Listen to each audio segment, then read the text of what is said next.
Hello, good morning. Welcome to online biology class. आज हम इस लेक्चर में सूक्ष्म प्रवर्धन के बारे में विस्तार पूर्वक अध्ययन करेंगे। तो सबसे पहले जान लेते हैं कि सूक्ष्म प्रवर्धन यानी माइक्रो प्रोपोगेशन क्या होता है। इसे इंग्लिश में माइक्रो प्रोपोगेशन कहते हैं। तो यह कायिक प्रवर्धन की सबसे आधुनिक विधि है। कायिक जनन द्वारा पौधे के किसी भी भाग से हम नया पौधा उत्पन्न कर सकते हैं। ठीक है, तो इस विधि में हम मात्र पौधे के बहुत ही थोड़े से ऊतक को लेकर हजारों की संख्या में पादपों को प्राप्त कर सकते हैं। ये जो विधि है यह ऊतक तथा कोशिका संवर्धन तकनीकी tissue and cell culture technique पर आधारित है। तो इसकी परिभाषा हम इस प्रकार से देंगे, यहाँ पे लिखी है। इस विधि से मात्र पौधे के थोड़े से ऊतक द्वारा प्रयोगशाला में हजारों की संख्या में पादपों को नियंत्रित वातावरण में संवर्धन माध्यम पर प्राप्त किया जाता है। संवर्धन माध्यम अर्थात कि जहाँ पे इसको उगाया जाएगा। तो प्रयोगशाला में इनका संवर्धन होता है, इनको उगाया जाता है। तो ये सूक्ष्म प्रवर्धन विधि प्रयोगशाला में कराई जाती है, जिसके माध्यम से बहुत ही कम समय में हजारों की संख्या में हम पौधों को प्राप्त कर सकते हैं। इसमें सिर्फ मात्र पौधे से कोई भी पौधा लेते हैं, उसका थोड़ा सा ऊतक एक्सप्लांट की तरह इस्तेमाल करते हैं, जिसको संवर्धित कराकर हम अंत में कई सारे नए पौधों को प्राप्त कर सकते हैं। तो उदाहरण के तौर पे किन किन पौधों का हम सूक्ष्म प्रवर्धन करा सकते हैं। तो ये आर्किड का पौधा है, गुलदाउदी, सतावर, टमाटर, आलू, आपके मशरूम वगैरह जो हैं, जो काफ़ी कह सकते हैं आर्थिक मदद करते हैं हमें।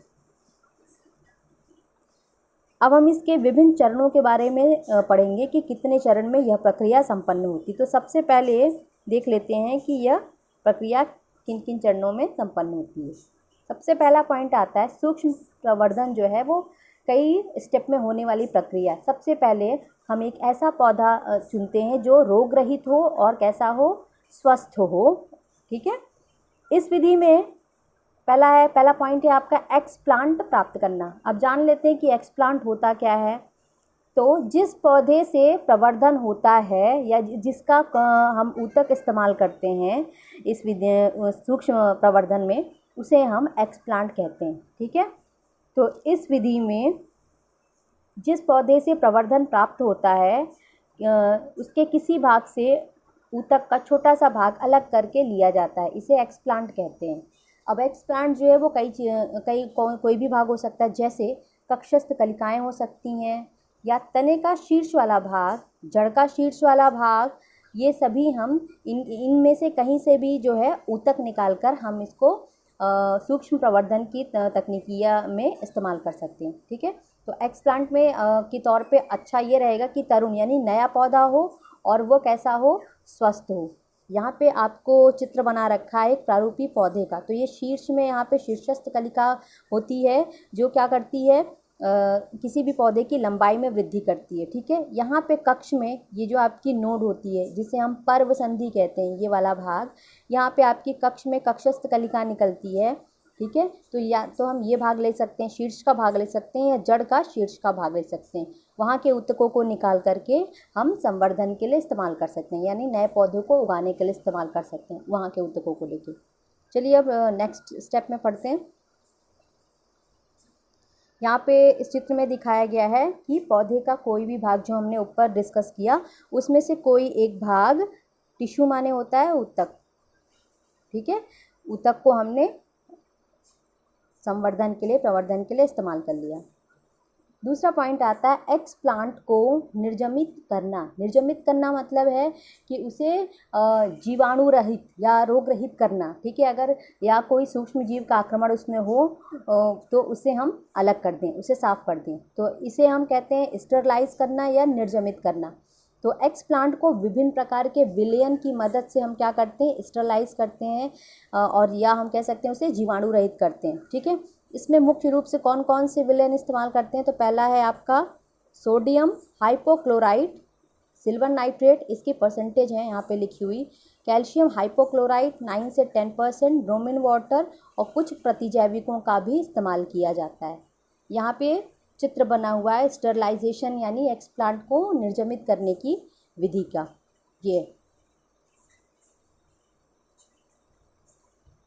तीसरा चरण है एक्सप्लांट को संवर्धन प्लेट में स्थानांतरित करना, यानी अब स्टरलाइज करने के बाद, इसे जीवाणु रहित करने के बाद हम इसको संवर्धन प्लेट में उगाएंगे। ठीक है, तो तीसरा पॉइंट आपका आता है संवर्धन प्लेट यानी कल्चर प्लेट हम कहते हैं। संवर्धन प्लेट में एक जेल होता है, अगर जेल कहते हैं। ठीक है, ये बेस की तरह कार्य करता है। ठीक है, जिसके ऊपर क्या होता है, जो पौधा है वो ग्रो करेगा। ठीक है, वृद्धि करेगा। तो संवर्धन प्लेट में अगर जेल डाली जाती है जो कि चिपचिपा सा पदार्थ है, ये माध्यम के तौर पे भरा रहता है।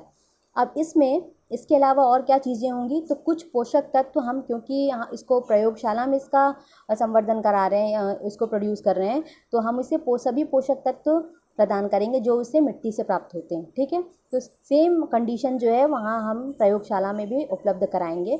तो पोषक तत्व जैसे सुक्रोज हो गया, फ्रक्टोज हो गया, नाइट्रोजन, आपके कुछ आपके element, phosphorus, sulphur, calcium, potassium, magnesium, iron, vitamin, कुछ विटामिन्स भी होते हैं और कुछ आप कह सकते हैं अमीनो अम्ल भी होते हैं जो कि नाइट्रोजन के स्रोत के रूप में कार्य करते हैं।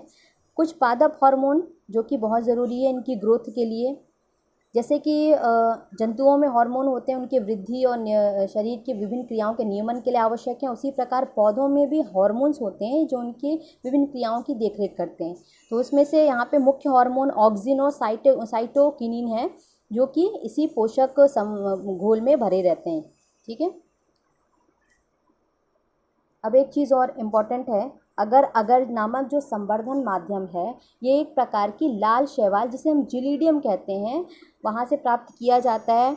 यह कई चीज़ों में इस्तेमाल होता है, अगर जैम और जेली वगैरह बनाने में। ठीक है, तो ये पोषक पदार्थ का काम नहीं करता, यानी इसका ये कार्य नहीं है कि ये पोषण दे, लेकिन यह संवर्धन के लिए एक माध्यम या निचली परत का कार्य करता है जिस पर कोई भी जो पौधा है वो आगे बढ़ेगा, ग्रो करेगा। ये इस प्रकार से माध्यम डाल दिया जाता है और इसमें आपके ये जो ऊतक निकाले गए हैं वो डाले जाएंगे। अगला है इनक्यूबेशन।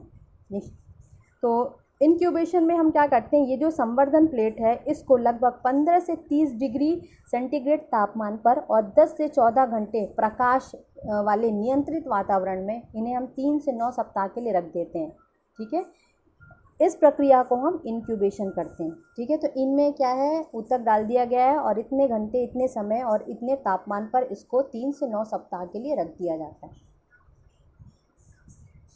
5th पॉइंट है कैलस फॉर्मेशन, कैलस का निर्माण होना, यानी अब जब इतने सप्ताह बाद हम देखेंगे तो कुछ परिवर्तन दिखाई देंगे। ये हैं कैलस। तो कैलस क्या है, कैलस जान लेते हैं। इस चरण में ऊतक पोषक पदार्थों को अवशोषित कर लेता है तथा यह अवशोषित करके वृद्धि करता है और अविभेदीकृत कोशिकाओं का समूह या गुच्छा बनाता है जिसे हम कैलस कहते हैं। यहाँ पे आप डायग्राम में देख सकते हैं, यहाँ पे सेल के कोशिकाओं के समूह बन गए हैं जिन्हें हम कैलस कहते हैं। तो ये क्या है, जो ऊतक हमने डाले थे ये क्या करके वृद्धि करके इन्होंने कोशिकाओं का समूह बनाया, यानी इनकी वृद्धि हुई है, की संख्या बढ़ गई है।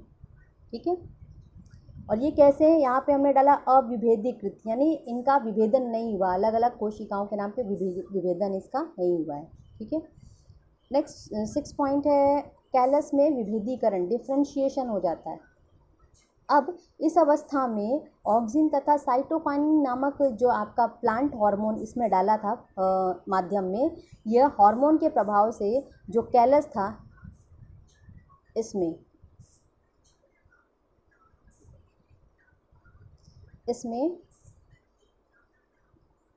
जड़ें निकल आती हैं तथा तना निकल आता है। ये जड़ तथा तने का निर्माण हो जाता है इस प्रकार से।